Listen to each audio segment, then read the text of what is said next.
Hi, it's Julianne Jones with another video blog post for you. I want to talk to you a little bit today about an experience I've had in the last couple months that's been pretty interesting.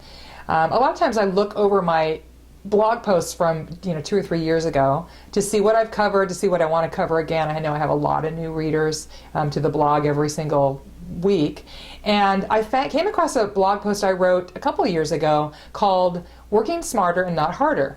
And in this blog post, I was talking about how I had recently discovered the power of taking time every single morning to get centered by meditating, reading something inspirational or motivational, and how interesting it had been to me a couple of years ago when I wrote this blog post that even though I wasn't getting into my office until 9 or 10 in the morning, I was actually getting more done than I normally did.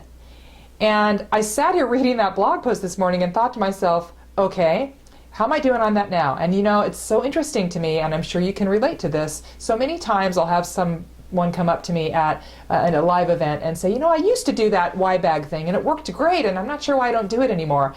And I always sort of scratch my head, and I sort of had a come to Jesus meeting myself this morning because I used to do that, and I did it pretty consistently for a while, and it paid huge dividends in my life and my business. And here's why. Oftentimes when I get up in the morning and I head straight to the office and I start answering emails, or I jump on Facebook, or I start dealing with the business of doing business every day, first thing out of the gate, I will find myself a couple hours later having not worked out, honestly sitting here going, I need to eat breakfast, and having to force myself to leave the office. And it doesn't feel centered or like I'm working from a space of really honoring taking care of myself.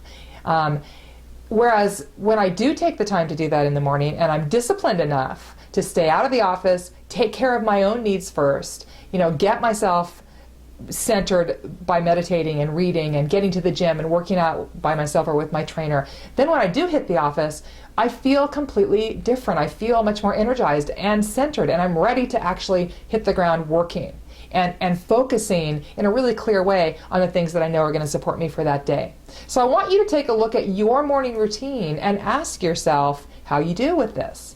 And if you're like me and you don't always do so hot, think about what would happen if you just committed to, for 30 days, not make checking your email or getting into your office your first priority for the day, but instead found a way to support your own spirit and your own centeredness and your own peaceful being before you stepped into your work day or your day dealing with your kids or anything else you have to do. And do that and tell me what you think. I'd love to have you, go on the fan page or come back here and share with me what's happened. I'm recommitting to this after reading that blog post and, having that Julie from 2 years ago looking at me and talking to me and saying, hey, what happened? This worked for you then, and I'm going to start doing it again. So let's do it together, and we'll step into spring with a completely reinvigorated life and business. Hope you're having a fabulous day, and I'm looking forward to talking with you very soon.